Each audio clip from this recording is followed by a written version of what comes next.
Hi guys, it's Tanya here, otherwise known as Tartan Taz. Welcome. Today I am going to share with you a studio tour. I'm going to show you my art studio and where all the magic happens.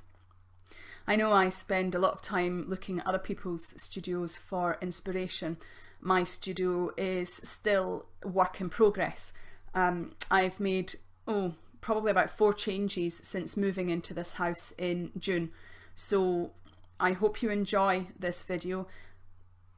If you have any hints and tips on how you organise your studio and you think it might be helpful for me, then put it in the comments. I'd love to hear from you.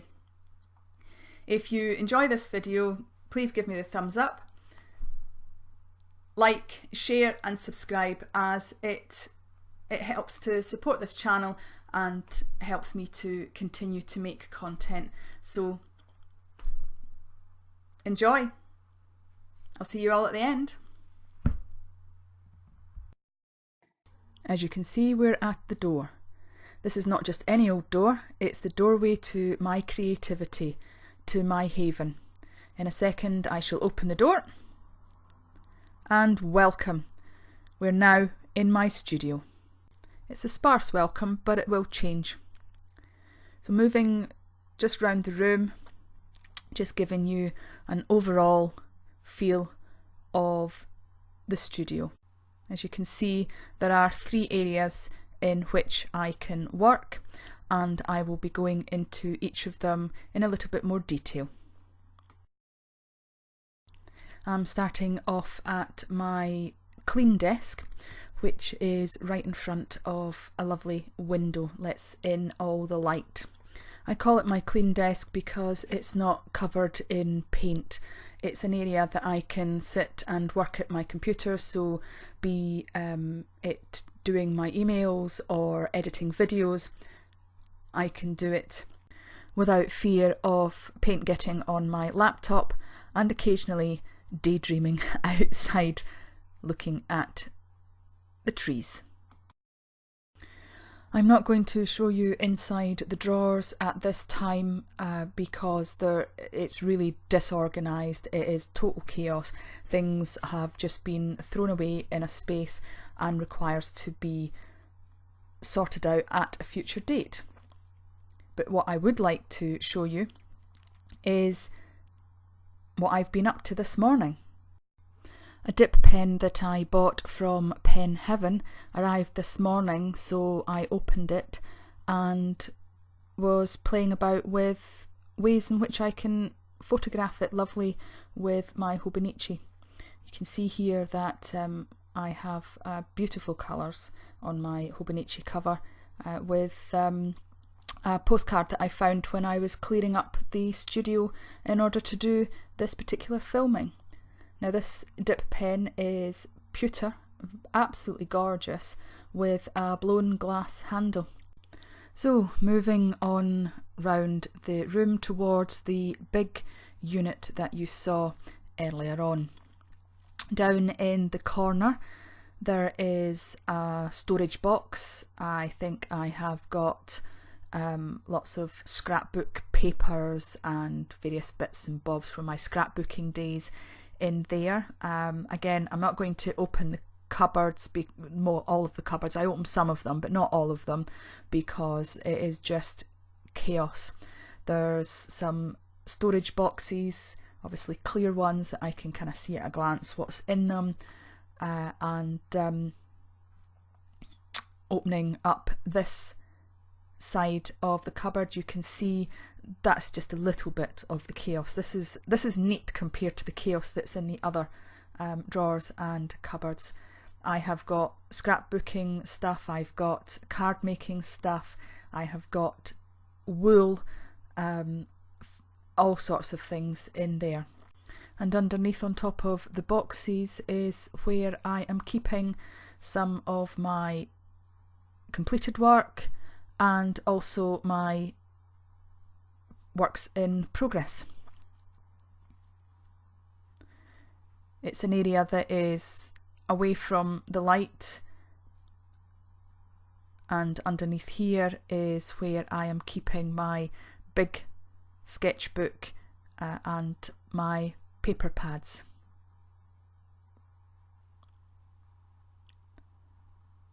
Showing you along the shelf now, I have put up some fairy lights just to make it aesthetically pleasing. I've got icicles and snowflakes, which is kind of apt seeing as how now it is really getting into the winter.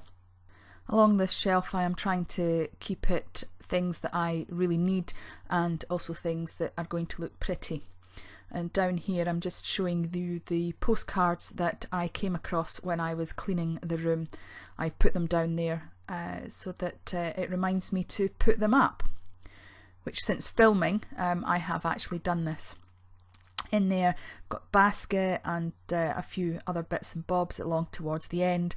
I've got some art journals that will actually fit on that shelf. There you see my camera and more scrapbooking paper.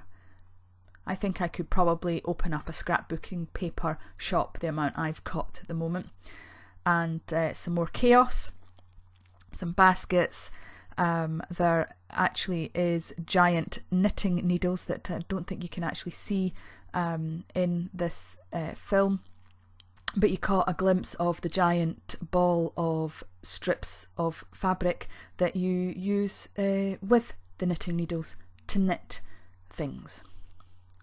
So I'm just going to open this end cupboard. This is a little bit neater. This is where I keep all my bigger journals. Can't sit them upright, so I'm having to sit them flat, which is not the most convenient way to get them in and out, to be honest. And moving further up, back to chaos. Lots of things being shoved in there out of the way. Here we have another storage box, which again is scrapbooking papers and a plastic set of drawers, which I'm hoping to eventually get a place for all the stuff that's in them somewhere else so that I can get rid of the drawers. And lastly, but by no means least, is the desk that I use to do most of my painting videos.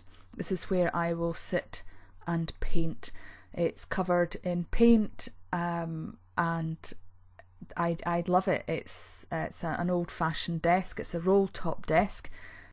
The desk part is movable. It slides in. You can see that there are drawers underneath, and once that is in, you can then pull down the roll top like so. But to be honest, I rarely have this desk shut anymore, as I've usually got some form of project on the go at any given time.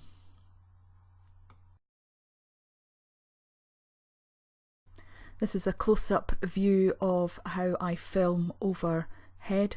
It is a flexible mobile phone holder and the clip is clipped onto my tripod in the back there.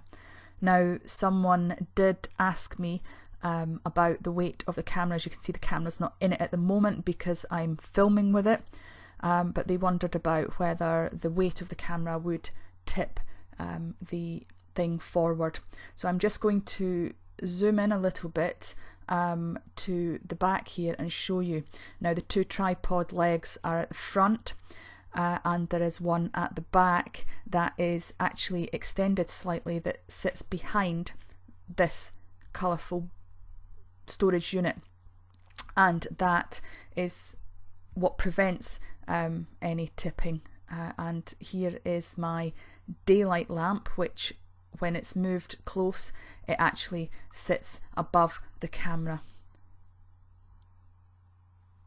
Moving around the room just a little bit more, this is actually a set of drawers that I have my clothes in. Sadly, it doesn't fit in my bedroom, so I use it to put some extra things up on top here. As you can see, the two glasses are actually what I use to have water in for my watercolour, and there is my printer scanner. And that is us now back to the beginning. I plan to turn this into a comfy seated area, a nook, a place I can stop and think. So there we have it. That's my studio. I hope you have enjoyed watching this. Please don't forget to give me the thumbs up, like, subscribe and share if you want to. I would certainly appreciate it. Until next time, take care, have a nice day. Bye for now.